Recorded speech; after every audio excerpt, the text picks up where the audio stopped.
Começa agora. A informação como instrumento de cidadania do Tribunal de Contas do Estado de Mato Grosso. Na edição desta terça-feira, você vai conferir como foi o julgamento de 4 contas de Câmara de Vereadores. Todas contrariaram o que determina a Constituição no valor pago dos subsídios. E ainda veja por que gestor da Câmara de Araguaiana vai ter de devolver recursos aos cofres públicos. É o TC Notícias do dia 11 de outubro que está no ar.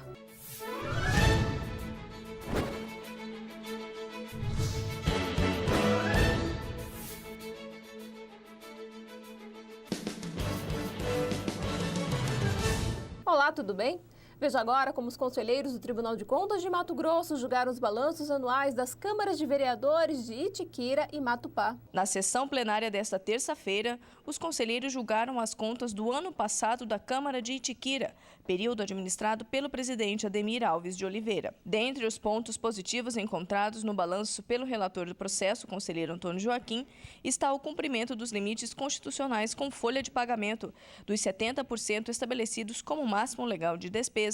O Poder Legislativo empenhou R$1.031.000, o que correspondeu a 64,30% da receita. Na mesma sessão, os conselheiros também julgaram as contas da Câmara de Vereadores de Matupá.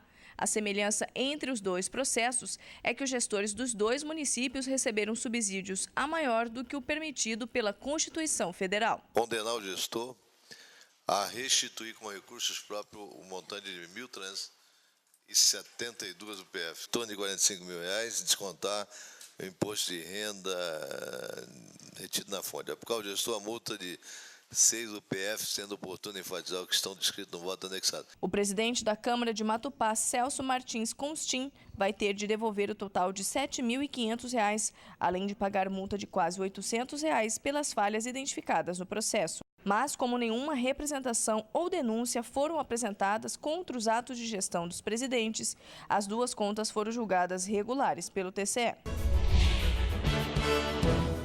Mais 2 leis municipais são declaradas inconstitucionais e os gestores das câmaras de vereadores de Lambari do Oeste e Novo Santo Antônio vão ter de devolver recursos aos cofres públicos. As leis 323 de Lambari do Oeste e 182 de Novo Santo Antônio, ambas de 2008, foram declaradas inconstitucionais pelo TCE por permitirem que os chefes dos legislativos dos municípios recebessem salários acima do permitido pela Constituição. Diante disso, o subsídio pago ao presidente do Legislativo de Lambari do Oeste oscilou entre 20,59% e 22,60% em relação ao subsídio de deputado estadual.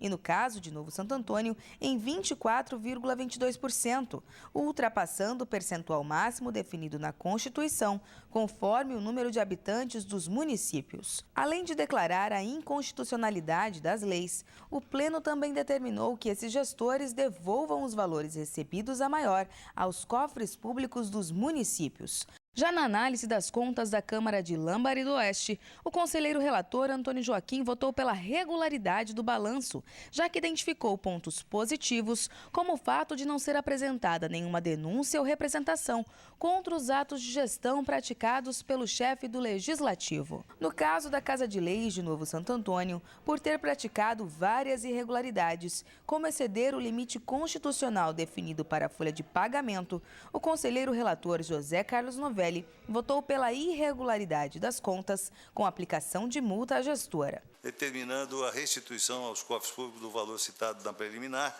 bem como pela aplicação de multa de 63 UPFs MT, conforme discriminado no inteiro teor do voto. Nós fazemos um breve intervalo para que você acompanhe o nosso vídeo institucional e voltamos já. A Clara é professora e hoje ela ensinou uma lição. Escola pública é feita com o nosso dinheiro, por isso temos que cobrar qualidade. Seu Antônio é caminhoneiro e está de olho nos seus direitos. Buraco em rodovia, sinal vermelho. Se aparecer defeito, o prazo de garantia é de 5 anos.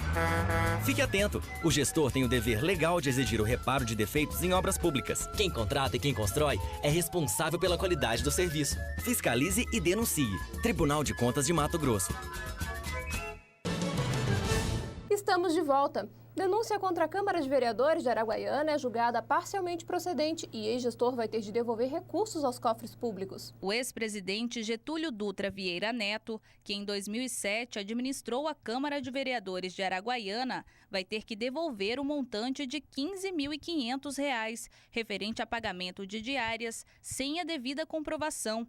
Falha que motivou a multa de R$ 12.000, também aplicada ao ex-gestor, já que erros como contratações sem licitação e não retenção de imposto de renda de pessoa física também foram identificados no processo. No entanto, não foi identificado nada que comprovasse o superfaturamento na reforma do prédio da Câmara e nem erros na contratação de assessoria jurídica e contábil. Por isso, a denúncia foi julgada parcialmente procedente. O auditor substituto de conselheiro Isaías Lopes da Cunha, que na sessão plenária leu os votos do conselheiro Alencar Soares, ainda destacou que, decorridos os prazos, sem a devida comprovação do recolhimento das sanções, o ex-gestor fica automaticamente em débito com o TCE. TCE homologa julgamento singular contra o Consórcio de Desenvolvimento do Vale do Rio Cuiabá. Julgamento singular contra o diretor do Consórcio Intermunicipal de Desenvolvimento Econômico e Social do Vale do Rio Cuiabá, Meraldo Figueiredo Sá, é homologado pelo TCE. Essa decisão ocorreu porque, segundo o conselheiro relator, a gestão encaminhou fora do prazo regimental do TCE as informações do sistema Aplique relativas ao mês de fevereiro de 2010. E a carga inicial do exercício de 2010 de acordo com o que dispõe a legislação pertinente. E só fazendo uma correção que se trata de 17 UPFs, incluindo mais 5 UPFs de outra irregularidade. Esse processo teve origem numa representação interna aberta pela equipe de auditores da 5ª Relatoria, que tem como responsável o conselheiro Valdir Teis, que relatou o processo em concordância com o parecer do Ministério Público de Contas. Nós ficamos por aqui. Todos os processos julgados na sessão plenária desta terça-feira já estão disponíveis no portal tce.mt.gov.br. Acesse e confira. Nos vemos de novo amanhã neste mesmo horário. Até lá!